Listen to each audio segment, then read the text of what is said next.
Morning to everyone of Cyber Week. Everything's under attack.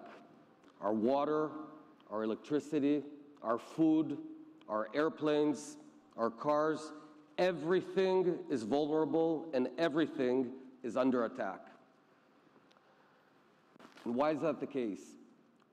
Why is so much of our life today already under attack? Well, because it's easy. It's never been easier. If you're a bad country and you're trying to harm or attack someone else, in the past you'd need to send an airplane with commandos or bomber. But today the best ROI is a cyber attack. You just need brains, knowledge, experience, and a good internet line. That's as easy as it gets. So today the biggest bang for your buck, if you're trying to attack another country, another industry, or anyone, is a cyber attack. So that's why it's going to happen more and more. It's just going to grow exponentially. That's a word we use a lot lately. And that makes me worried.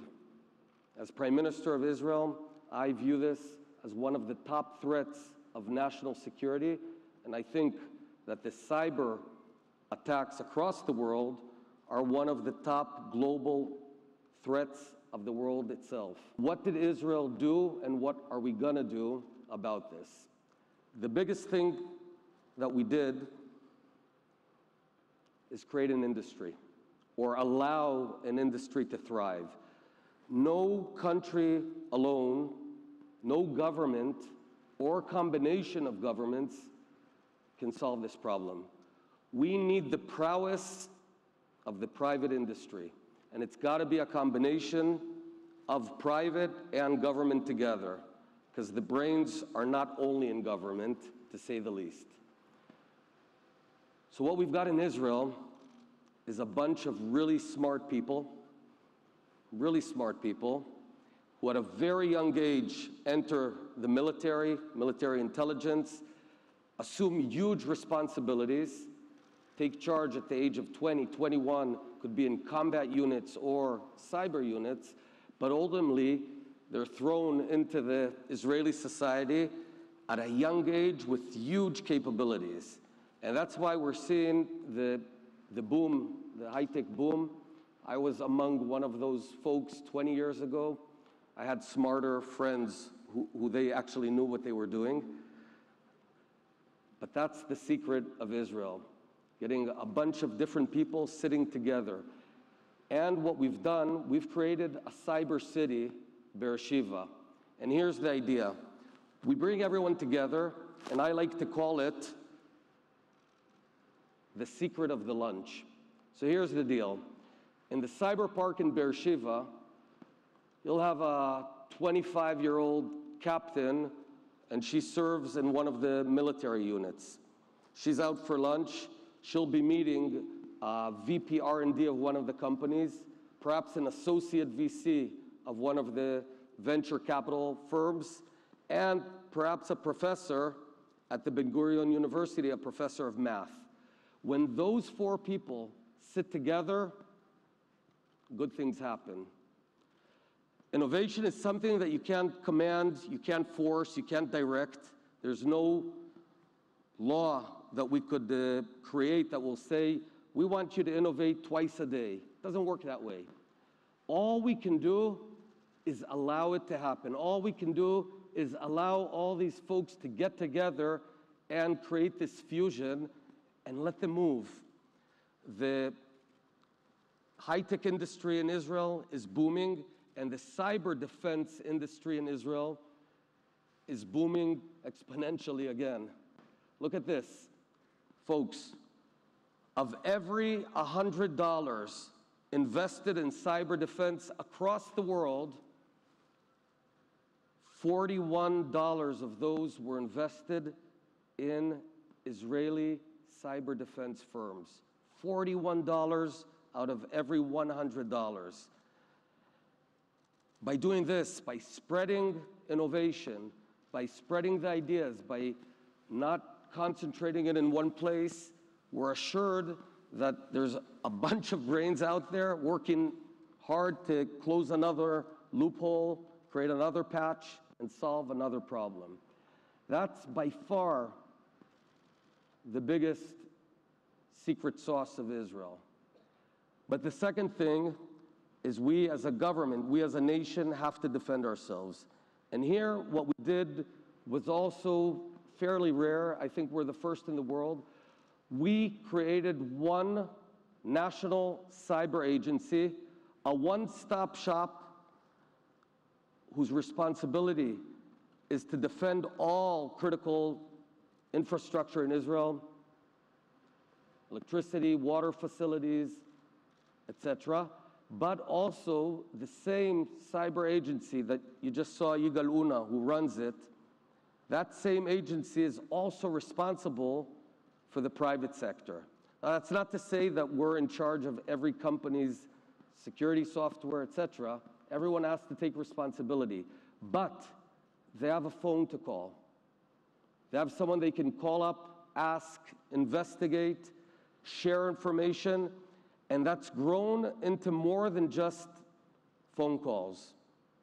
It's grown into a network because when one of those bad countries out there is attacking one of our companies, we want everyone else to know, right?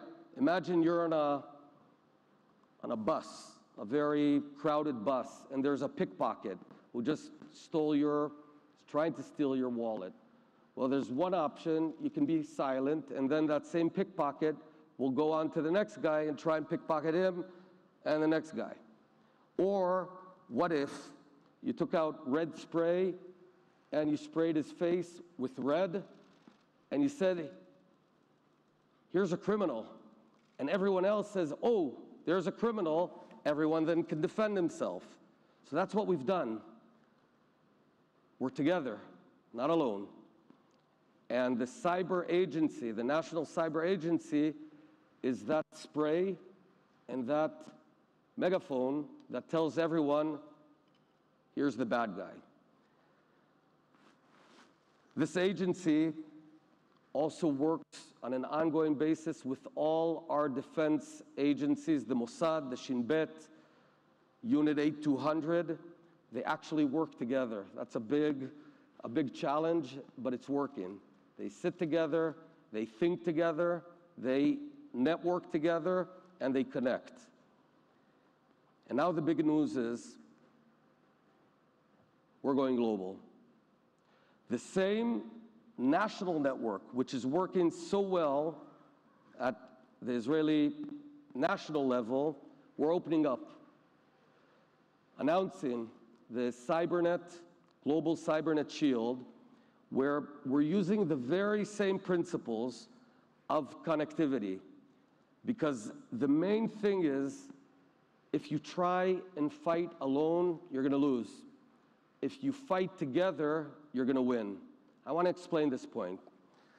Let's say Iran, just an example, is attacking a water facility in Belgium at 10:35 p.m. Well, that water facility is seeing thousands of signals every minute, and this malicious signal is just one among others, right? It's going to be very difficult to detect that this signal is a bad guy signal if you're alone. But usually the bad guys and the bad nations work on multiple attacks, right? You want a big ROI on your money if you're a bad guy. So let's say they're attacking a Chile water facility a minute later, and an Indian water facility 3 minutes later. If they all share information on the modus operandi, how are they doing it? Where is it coming from? Immediately, you can differentiate between the good signals, which are noise, and the bad guys. And that's the idea of the network. That's the idea.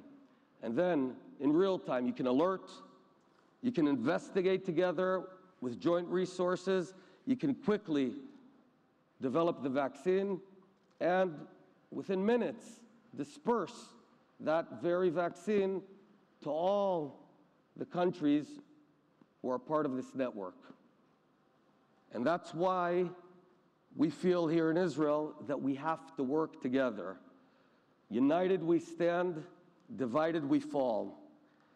We're already in touch, and we've already signed MOUs with dozens of countries, but we're bringing it to the next level of online, real-time network defense, a global network shield. Think about that. You don't want to be that pickpocket when everyone is ganging up on you, right? We're reversing it. Instead of every company, every country being alone, what do? How do we know who are the bad guys? What do we do? How do we solve it? We're all together ganging up on them. And today, we invite all like-minded, good countries across the world, good nations, to join forces in the global cyber defense shield. Just call up Yigal Una and join today. Thank you very much.